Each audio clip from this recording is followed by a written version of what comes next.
Hello साथीहरू, हजुरहरूलाई मेरो युट्युब च्यानलमा स्वागत छ। आज चाहिँ मैले किन यो भिडियो बनाएको भनेर हजुरहरूले हेरेर मात्र थाहा पाउनुहुन्छ। म चाहिँ आज केही भन्दिनँ।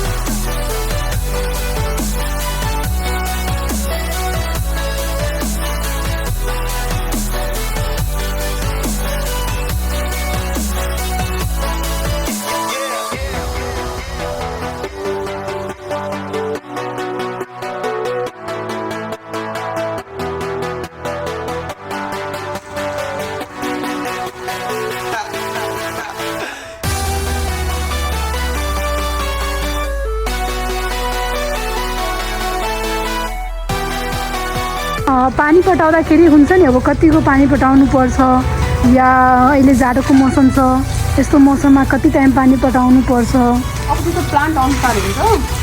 हार्डवार खालको प्लान्ट छ भने चाहिँ त्यसमा धेरै पानी पटाउनु पर्दैन। 2 दिनमा एकचोटि 3 दिनमा एकचोटि त्यसको माटो सुक्खा भएपछि मात्र पानी पटाउनुपर्छ।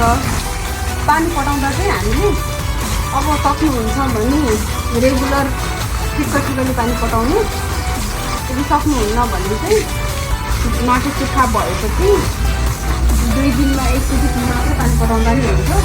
मलाई चाहिँ प्लान्टहरू एकदम धेरै मनपर्छ, त्यही भएर म चाहिँ प्लान्टको लागि जसरी भए पनि टाइम निकालेर दिनमा एक टाइम चाहिँ जसरी भए पनि पानी पटाएकै हुन्छु। म छुइनँ भने पनि म मेरो घरको फ्यामिलीको कोही न कोही सदस्यलाई पानी पटाउन लाउँछु।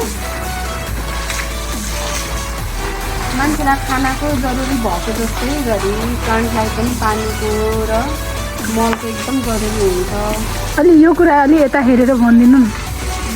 अब त्यता हेरेर भन्दाखेरि चाहिँ यता पानी पटाउनलाई अलिक गाह्रो हुन्छ, त्यही भएर नहेरिकन नै भन्नु पर्ला।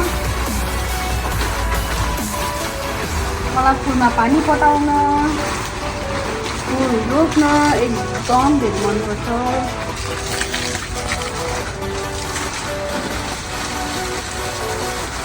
यस्तो खालको प्लान्टहरूलाई चाहिँ त्यस्तो धेरै पानी चाहिँदैन। 2-3 दिनमा एकचोटि मात्र पानी पटाउँदा नि हुन्छ। फेरि कुनै फुलहरूलाई चाहिँ ओभर वाटरिङ भएको राम्रो हुँदैन। ओभर वाटरिङ भयो भने चाहिँ फुलहरू साह्रै मर्न सक्छ। त्यही भएर पानी पटाउँदाखेरि चाहिँ यदि तपाईँले रेगुलर पानी पटाउनुहुन्छ भने थोरै पानी पटाउनु। तपाईँले यदि पानी चाहिँ पुरै जलमा नगरी हुलो गरी पटाउनुहुन्छ भने चाहिँ 2 दिनमा एकचोटि 3 दिनमा एकचोटि पटाउँदा हुन्छ। मेरो चाहिँ यहाँ फ्यामिली ग्रास पनि छ, त्यही भएर चाहिँ मैले पानी रेगुलरै पटाउँछु। अरू फुलमा पटाएको पानी गमलामा चाहिँ जमेर बस्छ। यो चाहिँ गमला होइन, गमलाहरूमा चाहिँ लिमिटेसन हुन्छ पानीको, ठिक्कले हाल्नुपर्छ। यो चाहिँ अब जमिनमा हामीले जति पानी पटाएर खासै फरक पर्दैन, खासै असर गर्दैन। किनभने यो पानीहरू चाहिँ बगेर अरू ठाउँ पनि जाने गर्छ नि त, त्यही भएर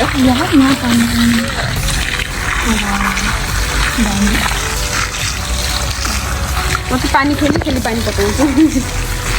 आई लभ वाटर। हजुरहरू हेर्न सक्नुहुन्छ, यता सानो रुखमा पनि कति धेरै मेवा फलेको छ। यो मेवा पाकेपछि हजुरहरूलाई म देखाउने छु। यो 1 फिटको मात्र रुख होला। मैले यो 2टा रोपेको थिएँ।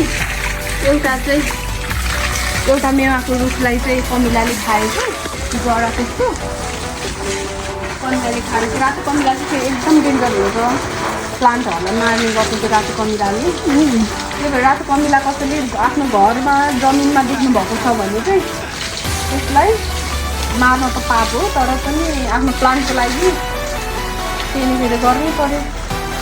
कमिला नआउने औषधि पाइन्छ, त्यो पनि हाल्नु होला। कमिलाले चाहिँ प्लान्टलाई मार्ने गर्छ।